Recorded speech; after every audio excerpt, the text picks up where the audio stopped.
Hello friends, good morning and let us start our study continue after many days। बहुत दिन हो गए अपन को, जहाँ तक आपको कोई वीडियो अवेलेबल नहीं हुआ, लेकिन अब आगे से कंटिन्यू आपको वीडियो अपने सेम चैनल पर अवेलेबल होता रहेगा। और जैसा कि अपन आने वाले एग्जाम्स है आपके सेकंड ग्रेड आरएस यूपीएससी के जितने भी एग्जाम्स है सबके लिए काफी हेल्पफुल होने वाला है। तो इसलिए अपन दक्षिण अमेरिका का जो मैटर था अपना उसको कंप्लीट करते हैं। लास्ट फर्स्ट क्लास में अपन ने क्या किया कि जैसे इमेजिन अपन ने साउथ अमेरिका जो था उसका इंट्रोडक्शन वगैरह अपन ने पढ़ लिया था। और नेक्स्ट अपन बात करें तो साउथ अमेरिका का इंट्रोडक्शन प्लस फिर अपन ने देखा कि अपन पढ़ चुके थे उसमें जो अपना मैटर था कि पर्वत श्रृंखलाएं हैं, लेक्स है, झीलें हैं, ये चीजें अपन पढ़ चुके हैं। और इसके बाद अपन अपनी स्टडी को कंटिन्यू करते हुए देखते हैं कि जो आपका दक्षिण अमेरिका साउथ अमेरिका जो कंटिनेंट है, जो महाद्वीप है, वो दक्षिण अमेरिका महाद्वीप जनरली वैसे अपन ने देखा कि दक्षिण अमेरिका महाद्वीप विश्व के बिल्कुल एग्जैक्ट या ये कहा जाए कि पूर्णतः दक्षिणी गोलार्ध में तो नहीं है, पर यहाँ से दो महत्वपूर्ण अक्षांश रेखाएं गुजरती है, ऐसा कहा जाता है।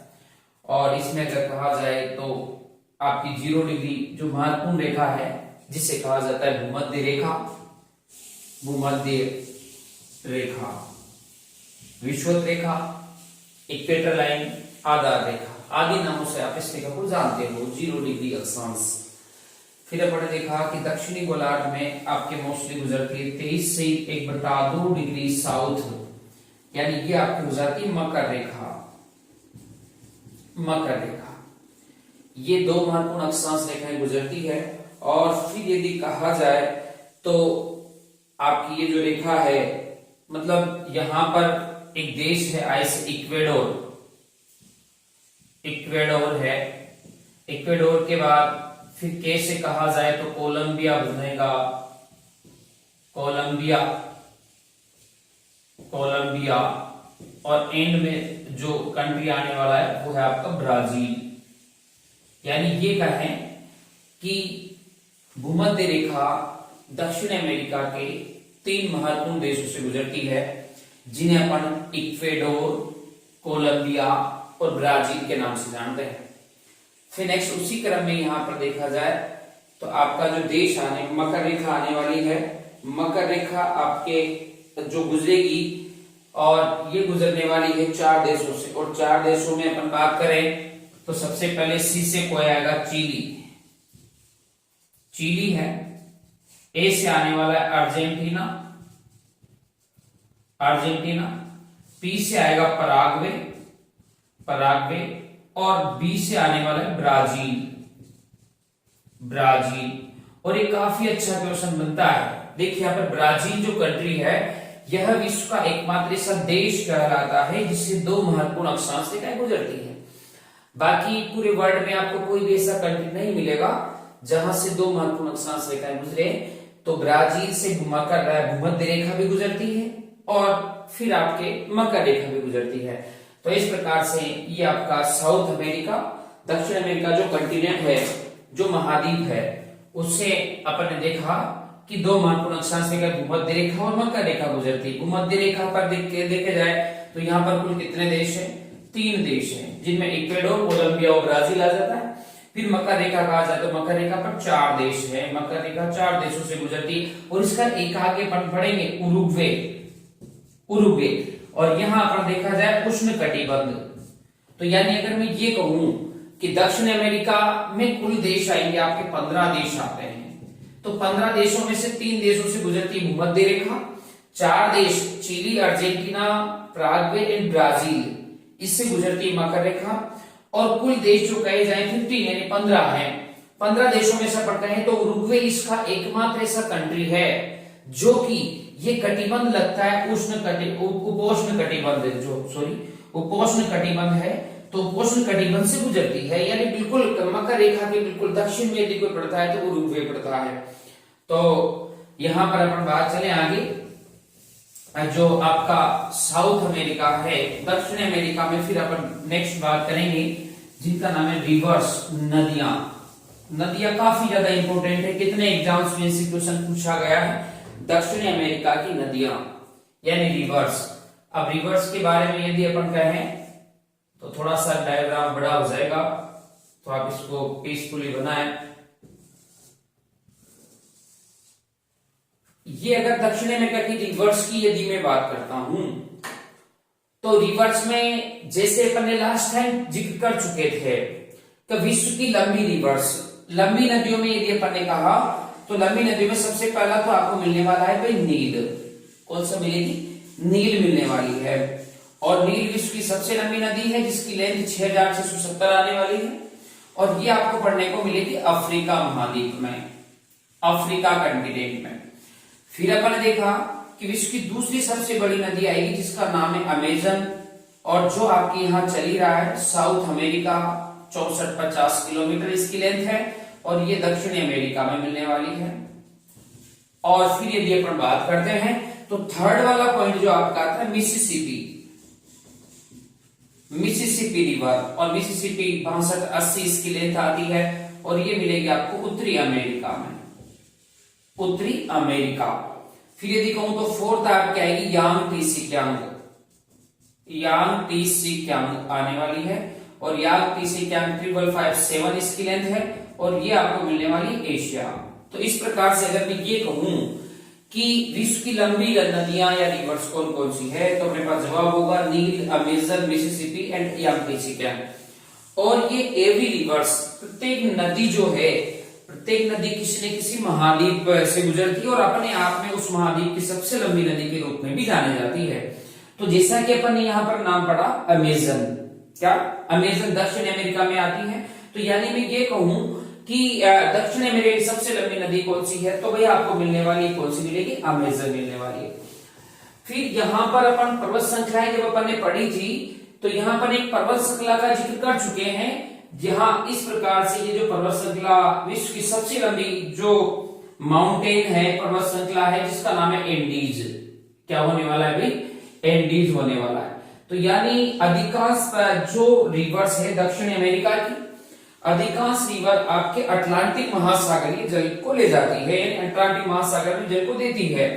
इसके बाद इधर ये ओरिएंटल श्रेणी आती है, ओरिएंटल श्रेणी। तो इस प्रकार से दो प्रमुख पर्वत श्रेणियां अपन पढ़ चुके हैं, फर्स्ट क्लास में देखना, ओरिएंटल श्रेणी एंड एंडीज पर्वतमाला।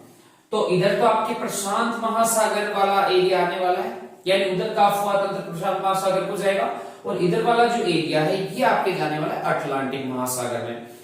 तो इस प्रकार से अपन देखें तो सबसे पहली रिवर अगर यहां पर जिक्र की जाए तो ये आपको रिवर मिलने वाली है भाई, जिसका नाम है ओरेनिको। क्या नाम मिलने वाला है? ओरेनिको, ओरेनिको रिवर। ओरेनिको रिवर के बारे में केवल अपन एक क्वालिटी याद रखें जिसमें अपना काम चलने वाला है। तो Orinoco fastest river, fastest river of the world, of the world, यानी मैं ये कहूं विश्व की सबसे तेज बहने वाली नदी कौन सी है? विश्व की सबसे तेज बहने वाली नदी कौन सी है? तो उसमें आपको नेम मिलने वाला ओरेनिको, जो अपन ने देखी यहाँ पर इंडिक पर्वतमाला के उत्तरी भागों से जाकर के और अटलांटिक महासागर में जिनको ले जाती है। फिर यहीं पर एक सहायक नदी आती है जिसका नाम है वे करोनी।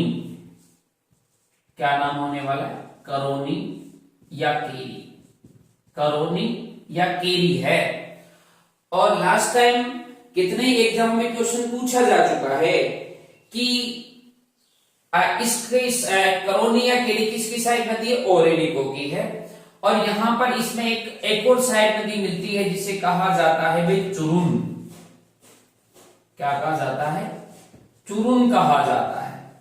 अब अपना मेन क्वेश्चन जो आया, मेन क्वेश्चन जो यहां पर कंफ्यूज करने वाला है, या एक लॉजिकल क्वेश्चन अगर कभी पूछ लिया जाए कि विश्व का सबसे ऊंचा वाटरफॉल, जलप्रपात कौन सा होने वाला है, तो विश्व का सबसे ऊंचा जलप्रपात यहां पर पड़ता है, जिसका नाम आप पढ़ोगे एंजल्स फॉल, एंजल्स फॉल। यह विश्व का सबसे ऊंचा जलप्रपात है, वाटरफॉल है।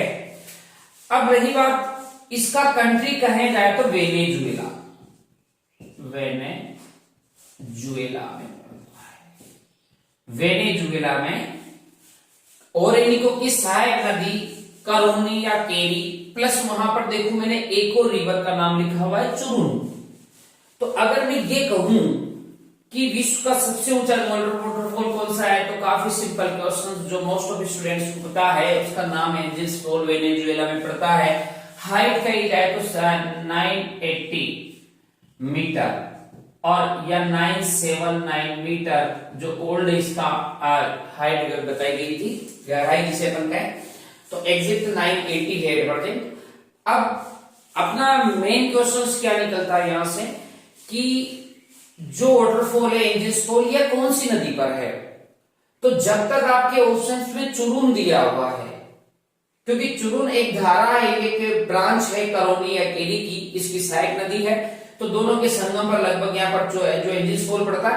तो अगर एक नदी कही जाए या अगर जब तक चुरुन ऑप्शन है तो एंजिल्स फॉल चुरुन नदी पर पड़ता है।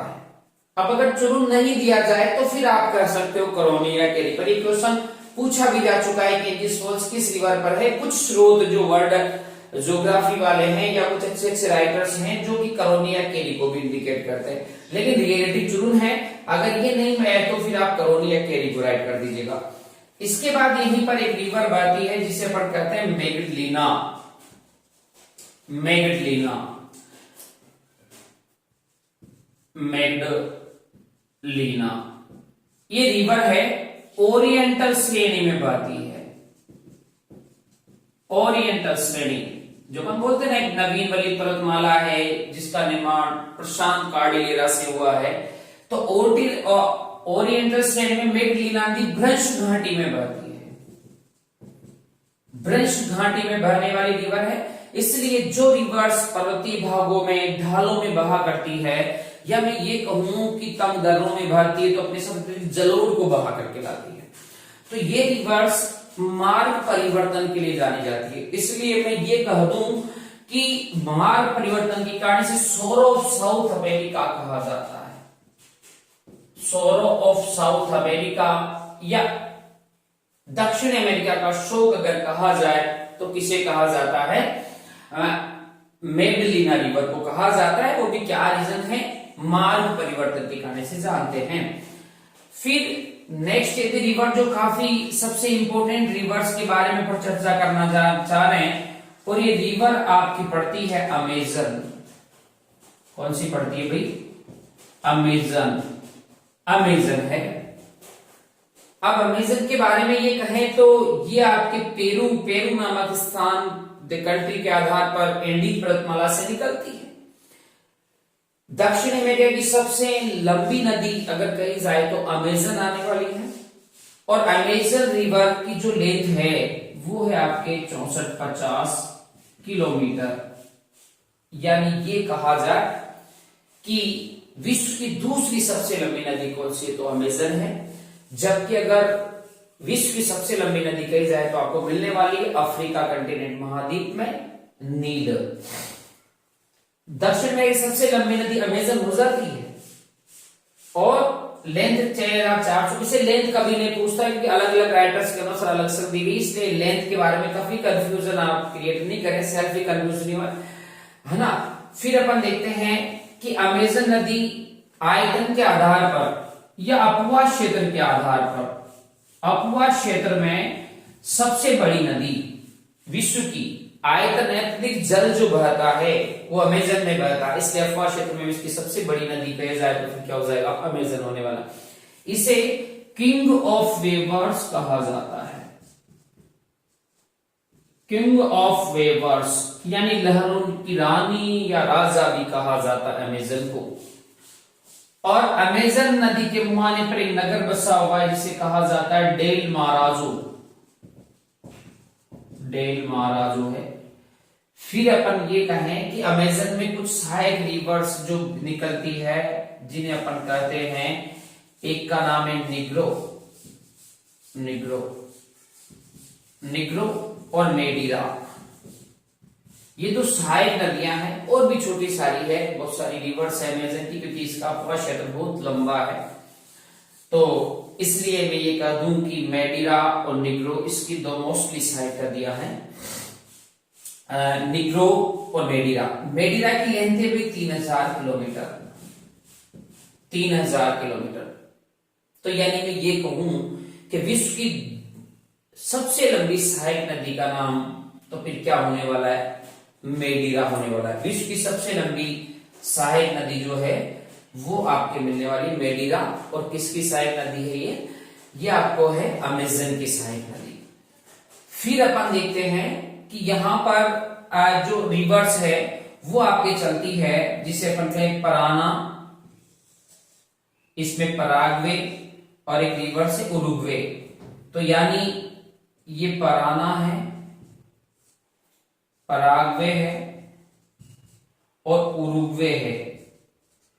इन तीनों नदियों के अफवाह क्षेत्र को कहा जाता है ला प्लाटा का मैदान, ला प्लाटा का मैदान, मैदान कहा जाता है। और ला प्लाटा के मैदान की प्रमुख नदियां पराना, यानी दक्षिणी अमेरिका की दूसरी सबसे लंबी नदी पराना है। फिर पराना नदी पर विश्व का आयतन में सबसे बड़ा, देखो बात अपनी ये चल रही है, विश्व का आयतन में सबसे बड़ा जो वाटरफॉल है, विश्व का आयतन में सबसे बड़ा वाटरफॉल है इगुआजो। और यदि अपन कहें तो फिर अगली बात अगर अपन करते हैं तो यहां पर विश्व का सबसे बड़ा वाटरफॉल या जलप्रपात है जिसे कहा जाता है इगुआजो, इगुआजो है। इगुआजो विश्व का आयतन में सबसे बड़ा, देखो दोनों फैक्ट दक्षिण अमेरिका को जाते हैं कि ये आपके यहां पर विश्व का सबसे ऊंचा वाटरफॉल एंजल्स फॉल भी वेनेजुएला में, यहां पर करोनिया कैनियन उतरे दक्षिण अमेरिका में पड़ता है। और आयतन में सबसे बड़ा वाटरफॉल जलप्रपात भी कौन सा पड़ता है, इगुआजो, जो पराना नदी पर है। और इथुबी परियोजना भी यहीं पर है। फिर इस प्रकार से रिवर्स आपको याद रखनी है। और सेंट फ्रांसिस्को, ब्राजील की एक और अन्य महत्वपूर्ण नदी अपन याद रख सकते हैं, Saint Francisco, Saint Francisco, Saint Francisco river, यह ब्राजील की एक महत्वपूर्ण नदी है, ब्राजील की एक महत्वपूर्ण नदी मानी जाती है सेंट फ्रांसिस्को। तो रिवर्स में अपन ये कह सकते हैं कि मोस्टली अपन को अमेजन लर्न करना है, दक्षिण अमेरिका की सबसे लंबी नदी है और अफवाह क्षेत्र में सबसे बड़ी है, किंग ऑफ वेवर्स कहते हैं। और फिर डेल महाराजो नगर बसा हुआ है, अफवाह क्षेत्र में लहरें काफी ज्यादा उठती है। सहायक नदियां मेडिरा या निग्रो अपन कह सकते हैं, ओरेनिको है, चुरुन है, करोनिया केरी है, और ये मेडलिना है, एंजल्स फॉल है, सोर of south America, Parana, Paraguay, Uruguay है। तो ये रिवर्स के बारे में अपन को याद रखना है। बाकी ब्राजील की मोस्ट मुख्य नदी कहा जाए तो क्या होने वाला है भाई, आपके होने वाला है क्या, ये कौन सा होगा, सेंट फ्रांसिस्को रिवर्स। ठीक है, तो आगे अपन बात करते हैं। साउथ अमेरिका का अपन जिक्र कर ही रहे थे, साउथ अमेरिका। और साउथ अमेरिका में अपन अब बात करेंगे रिवर्स के बाद, जो मोस्टली अपनी बात आ रही है घास के मैदान। साउथ अफ्रीका में बात करने वाले अपन घास के मैदान, घास के मैदान। ठीक है, और यहां पर मोस्टली जो आपका क्वेश्चन पूछा जाने वाला है वो क्वेश्चन पूछा है कंट्री के आधार पर, और काफी इंपोर्टेंट यहाँ पर घास के मैदान या फिर वन पाए जाते हैं। जैसा कि अपन ने देखा कि लास्ट टाइम अपन जिक्र कर चुके थे, ये आपका 0 डिग्री है जिसे अपन भूमध्य रेखा कहते हैं, और ये आपका 23 से 1/2 डिग्री साउथ है जिसे अपन मकर रेखा कहते हैं। यहाँ पर कटिबंधीय आधार पर अपन घास के मैदानों को जिक्र करने वाले हैं।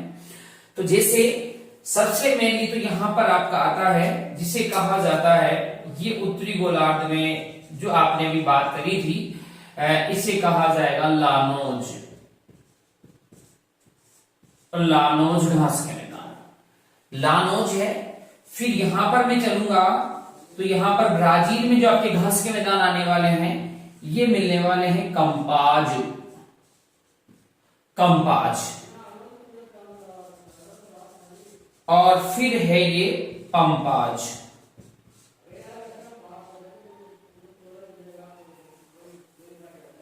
लानोज, कंपाज और पंपाज, 3 घास के मैदान हैं। और जैसा कि कटिबंधीय आधार पर तो ये क्लियर हो ही रहा है कि ये आपका जो घास का मैदान है जिसे अपन लानोज कहते हैं ये भी आपका लगता है उष्ण कटिबंध। कौन सा कटिबंध आने वाला? उष्ण कटिबंध, क्योंकि ये भूमध्य रेखा के उत्तरी भाग में स्थित है। यहां से यहां तक मकर और कर्क व मकर दोनों के बीच में उष्ण कटिबंध वाला एरिया था, तो ये भी आपको लगता है उष्ण कटिबंध। और ये लगता है उपोष्ण या शीतोष्ण कटिबंध। लेकिन यहां पर जो क्वेश्चन बनता है कंट्री, देश के आधार पर ज्यादा पूछ दिया जाता है, तो इसलिए आप एक बात ध्यान रखें, लानोज पढ़ते हैं वेनेजुएला में, वेनेजुएला, लानोज वेनेजुएला में पढ़ते हैं। कंपास घास के मैदान मोस्टली जाने जाते हैं ब्राजील में, ब्राजील है। और पंपाज घास के मैदान आपको मिलने वाले हैं अर्जेंटीना, अर्जेंटीना में मिलने वाले हैं। लानोज, कंपाज, पंपाज, ये 3 प्रकार के घास के मैदान हैं। और लानोज वेनेजुएला में, कंपाज ब्राजील में, पंपाज अर्जेंटीना में पड़ते हैं। और फिर मैं ये कहूं तो ये उपोष्ण कटिबंध है, तो एक बात ध्यान रखना, जहां उपोष्ण या शीतोष्ण कटिबंध लगने लग जाता है वहां क्लाइमेट जो है, जो वायुमंडलीय दशाएं जो है वो आपके मुख्यतः गेहूं की फसल के लिए जानी जाती है, मतलब लाभदायक सिद्ध होती है। इसलिए ये कहा जाए कि भाई दक्षिण अमेरिका में सर्वाधिक गेहूं का उत्पादन कौन से घास के मैदानों में होता है, तो देन अपन बात करेंगे अर्जेंटीना के पंपाज घास के मैदान में। इसलिए इन्हें अर्जेंटीना का हृदय भी कहा जाता है, heart of Argentina, of Argentina कहा जाता है। किन्हें कहा जाता है? पंपाज घास के मैदानों को कहा जाता है। यहां मोस्टली जो पशुपालन किया जाता है तो वहां उनके लिए काफी पोषक घास अल्फा अल्फा एक प्रकार की घास भी उगती है। और यह गेहूं, यानी दक्षिण अमेरिका में सर्वाधिक गेहूं का उत्पादन होता है, तो इसलिए food bucket of south America, food bucket of south America, south America यानी दक्षिण अमेरिका की खाद्यान्न पेटी या अर्जेंटीना का हृदय, इन सभी नामों से अपन जानते हैं किसे जाना जाता है भी पंपाज घास के मैदान को जाता है। फिर यदि अपन कहें तो यहां पर अपन ने एक रिवर निकाली थी जो भूमध्य रेखा इसके मुहाने को काटती है, अमेजन। तो अमेजन नदी के प्रवाह क्षेत्र में जो वन पाए जाएंगे यह वन कहलाते हैं सेलवाज। क्या कहलाते हैं? सेलवाज। अमेजन नदी के प्रवाह क्षेत्र में या दक्षिण अमेरिका महाद्वीप में अमेजन प्रवाह क्षेत्र में पाए जाने वाले वन कहलाते हैं सेलवाज। और ध्यान रखना ये एरिया है उष्ण कटिबंध का, तो इसलिए ये कहा जाए कि विश्व का सबसे बड़ा उष्ण कटिबंधीय सदाबहार वनों का क्षेत्र, सदाबहार वनों का क्षेत्र कौन सा आता है? सेलवाज घास के मैदानों को कहा जाता है।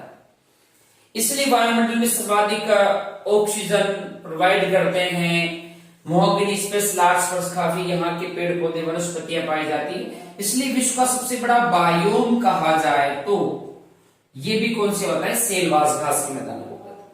अब चूंकि कार्बन डाइऑक्साइड को अवशोषित करके ऑक्सीजन छोड़ते हैं ये सेलवाज घास के मैदान, इसलिए इन्हें लंग्स ऑफ द अर्थ,